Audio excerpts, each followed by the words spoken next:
ಎಲ್ರಿಗೂ ನಮಸ್ಕಾರ. ನಾವಿವತ್ತು ಮಾಡ್ತಿರೋ ಪಲ್ಯ ಬಂದು ಮೆಂತ್ಯ ಚೆನ್ನಾಗಿ ಬೇಳೆ ಪಲ್ಯ.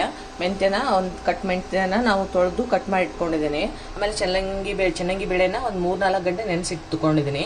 ಆಮೇಲೆ ಮಸಾಲ ಖಾರ ಇಲ್ಲದೆ ಇರೋರು ಧನಿಯಾ powder, jeera powder, garam masala half table spoon ತೊಗೊಳ್ಳಿ. ಆಮೇಲೆ ಖಾರ ನಿಮ್ಗೆ ಎಷ್ಟು ಬೇಕೋ ಅಷ್ಟು ಹಾಕೊಳ್ಳಿ, ಖಾರದ ಪುಡಿನ. ಆಮೇಲೆ ಟೊಮ್ಯಾಟೊ, ಆಮೇಲೆ ಈರುಳ್ಳಿ, ಸಾಸಿವೆ, ಜೀರಿಗೆ, ಅರಿಶಿನ ಪುಡಿ, ಉಪ್ಪು, ಸಕ್ಕರೆ ಇಷ್ಟು ಸಾಕು. ಆಯಿಲ್ ಹಾಕಿದ್ದೀವಿ. ಆಯಿಲ್ ಕಾದಿದೆ. ಸಾಸಿವೆ,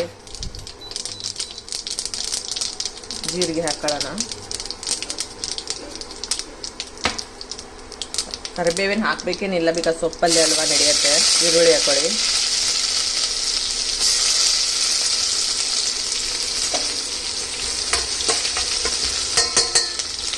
ಈರುಳ್ಳಿ ಸ್ವಲ್ಪ ಚೆನ್ನಾಗಿ ಬೇಯಲಿ.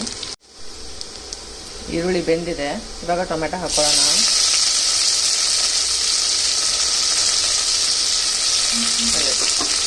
ಸ್ವಲ್ಪ ಸಕ್ಕರೆ ಹಾಕೊಳ್ಳೋಣ. ಆಮೇಲೆ ರುಚಿಗೆ ತಕ್ಕಷ್ಟು ಉಪ್ಪು ಹಾಕೊಳ್ಳೋಣ.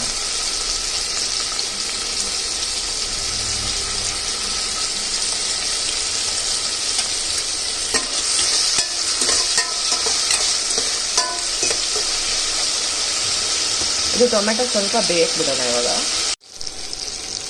ಈಗ ಟೊಮೆಟೊ ಬೆಂದಿದೆ. ಇವಾಗ ಅರಿಶಿನ ಪುಡಿ ಹಾಕೊಳ್ಳೋಣ.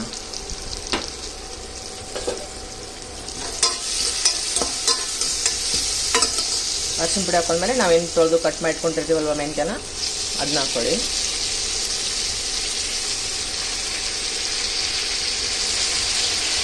ಮೆಂತ್ಯ ಎಲ್ಲ ಬಾಡಿ ಸ್ವಲ್ಪನೇ ಆಗುತ್ತೆ, ಇವಾಗ ಇಷ್ಟು ಕಾಣತ್ತಷ್ಟೇ. ಆಮೇಲೆ ಬೇಳೆನೂ ಇದ್ರ ಜೊತೆಗೆ ಹಾಕ್ಕೊಂಬಿಡಿ.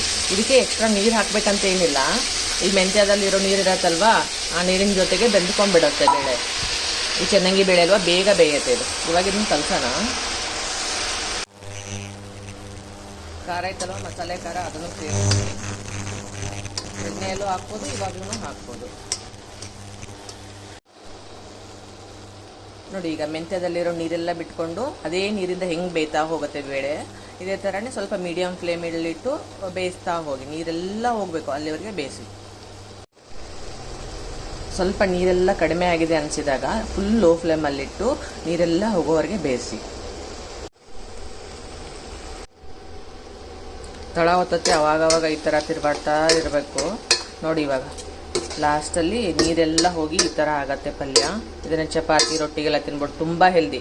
ಬೇಸಿಗೆಯಲ್ಲಿ ಆದಷ್ಟು ಜಾಸ್ತಿ ಸೊಪ್ಪು ಯೂಸ್ ಮಾಡಿ. ನೋಡಿ, ಈ ಥರ ಆಗುತ್ತೆ. ತುಂಬ ಚೆನ್ನಾಗತ್ತೆ ಟೇಸ್ಟು. Thank you.